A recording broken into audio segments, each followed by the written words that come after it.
Buongiorno lettrici e lettori, io sono Michela, benvenuti in un nuovo video. Oggi vi porto una recensione, io spero veloce, questo volume qui. Vi ho detto questo mese parleremo molto dei fumetti perché sto leggendo tantissimi fumetti.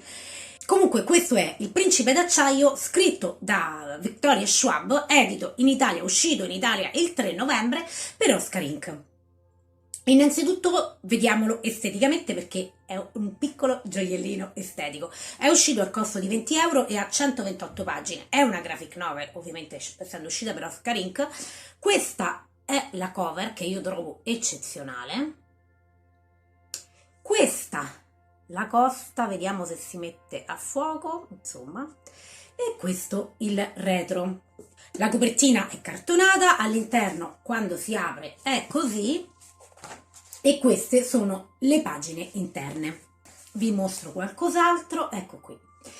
Innanzitutto è scritto da Victoria Schwab, autrice di diversi romanzi fantasy, disegnato da Olimpieri, colorato da Angiolini, quindi il team grafico è tutto italiano. È in realtà il prequel della serie dei romanzi di Victoria Schwab, Dark Shadow of Magic.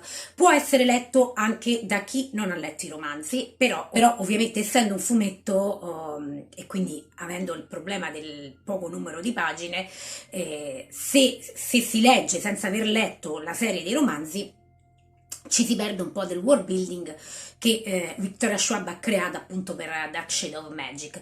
Ad ogni modo può essere letto anche da solo, ed anzi devo rendere merito a Victoria Schwab perché passare da scrivere un romanzo a scrivere un fumetto non è così scontato e invece lei è riuscita ad adattare la sua scrittura a qualche genere narrativo in maniera egregia. L'ho trovata perfetta qui. Assolutamente, mi è piaciuta tantissimo, malgrado appunto insomma lei abitualmente sia scrittrice di romanzi.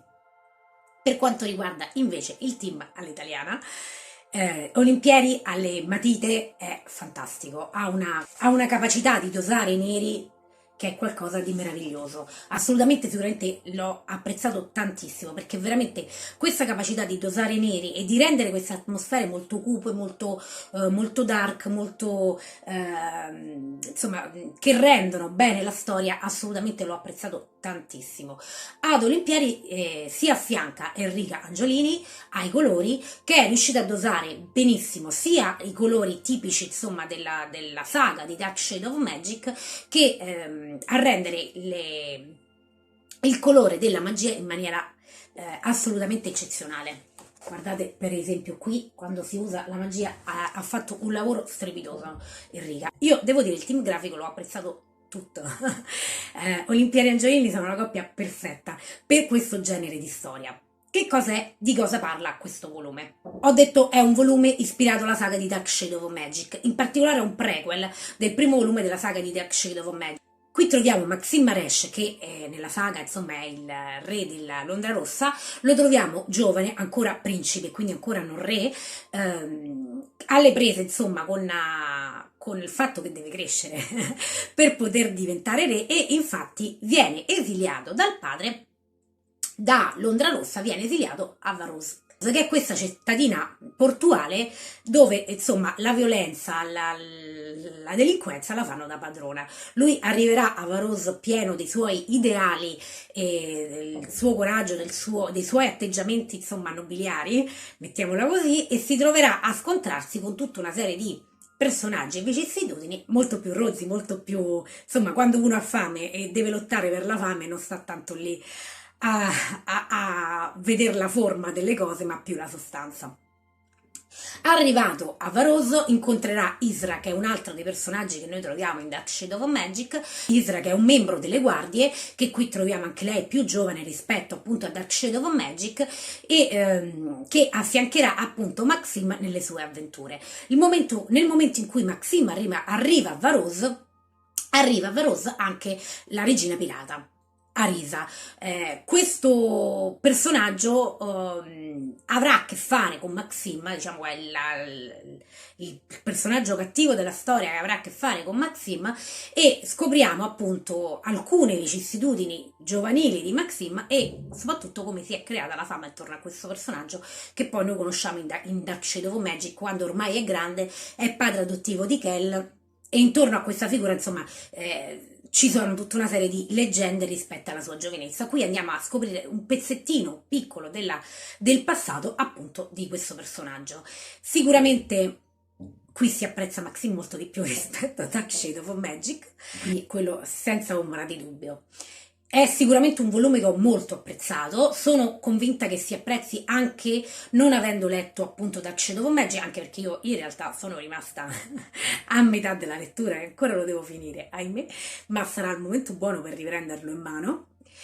Le critiche che spesso sono state mosse, insomma, che ho sentito riguardo a questo volume, sono riguardo appunto alla lunghezza, perché in realtà è un volume di 128 pagine, quindi la storia è un piccolo episodio, un piccolo racconto, la storia corre in maniera molto veloce. Io devo dire che molte delle critiche secondo me sono dovute al fatto che chi ha letto questo volume spesso si avvicina a questa storia perché è amante dei libri di Victoria Schwab e magari è meno avvezzo a leggere fumetti. Purtroppo, ahimè, nei fumetti lo spazio è quello che è, non sempre si possono avere tante pagine, quindi di solito il racconto ha un andamento molto più veloce, molto più breve rispetto a quello dei romanzi, quindi questo noi lo dobbiamo prendere come un piccolo episodio del passato e non come un romanzo vero e proprio. Detto questo, quindi superato il fatto che effettivamente se ne sarebbero potuti fare 3 di volumi intorno a questa storia, quindi corre un po' veloce, è sicuramente un volume che ho apprezzato tanto. Innanzitutto per la capacità appunto di Olimpieri di tirar fuori la bellezza grafica del mondo creato da Victoria Schwab. Lui riesce a caratterizzarlo in maniera veramente fantastica, perfetta. Guardate qui Maxim con la divisa, insomma, la sua divisa da principe e i colori che ricordano appunto il mondo creato da Victoria Schwab, e soprattutto per la capacità di rendere appunto la magia come qualcosa di fluido, proprio come la Schwab ce lo racconta dentro i romanzi, come la magia diventa qualcosa appunto di fluido all'interno del romanzo. Bella anche la scelta che è stata fatta con i colori di caratterizzare la magia di ogni personaggio con un colore diverso, in modo tale che insomma si ha anche più facilità di lettura all'interno del volume. È sicuramente un volume che ho apprezzato tanto, un volume che consiglio, sì. Agli amanti di Victoria Schwab, sì, sicuramente è una piccola chicca per andare ad approfondire il mondo di Dark Shade of Magic, però con la consapevolezza che è un volume molto breve e che se non siete avvezzi di letture di fumetti, forse vi risulta più ostico rispetto ai romanzi, perché è qualcosa di completamente diverso rispetto alla lettura di un romanzo di Victoria Schwab. Invece non avete letto Dark Shade of Magic e volete invece approcciarvi a questo fumetto, sicuramente lo riuscirete ad apprezzare, sì, questo sicuro, perché comunque la storia è completa. Victoria Schwab riesce a darci tutti i dettagli, tutti gli elementi che ci servono per comprenderla, anche se ovviamente qualora uno volesse approfondire il world building è necessario leggere i romanzi, anche perché proprio per motivi di spazio qui il world building è appena accennato, abbiamo qualche accenno soprattutto all'inizio, ma non viene approfondito. Alla fine abbiamo tutto un approfondimento, innanzitutto un'intervista a Victoria Schwab dove lei parla appunto di questo lavoro e parla anche dei due di Olimpieri e di Angiolini con cui si è trovata a lavorare, e quindi fa anche qualche approfondimento riguardo alle scelte grafiche del volume. Poi ci sono tutti gli studi dei personaggi, insomma, con cui si sono arrivati agli studi definitivi dei personaggi. Guardate qui per esempio lo studio dei capelli di Maxim, ed anche la scelta grafica appunto per arrivare a dare aspetto, un volto al mondo creato da Victoria Schwab anche dal punto di vista grafico. Poi alla fine abbiamo alcune tavole, sia la sceneggiatura che il procedimento per cui si è arrivati alla tavola definitiva. Alla fine poi abbiamo qualche galleria delle copertine uscite, perché in originale questo volume è uscito in volumetti in inglese, quindi abbiamo le varie copertine uscite, le varie cover variant uscite appunto in originale, e le abbiamo in fondo al volume. A breve uscirà anche La notte dei coltelli, che è un altro episodio della giovinezza di Maxim, che appunto ci permetterà di scoprire un po' di più dietro questo personaggio. In realtà i volumi previsti sono 3, che credo li porterà tutti e 3 a questo punto Oscar Inc. con queste edizioni che io trovo fantastiche. E sicuramente a breve dovrebbe uscire appunto La notte dei coltelli. Io sicuramente li collezionerò a questo punto tutti, quindi ve li porterò sul canale, li vedrete. Questo è tutto, fatemi sapere se conoscevate questo fumetto, se avete letto qualcosa di Victoria Schwab, se questo fumetto vi è incuriosito, soprattutto fatemi sapere cosa state leggendo in questo momento, se quello che state leggendo vi piace, vi ricordo di iscrivervi al canale. Intanto io auguro buona lettura a voi, buona lettura a me e noi ci vediamo al prossimo video. Ciao!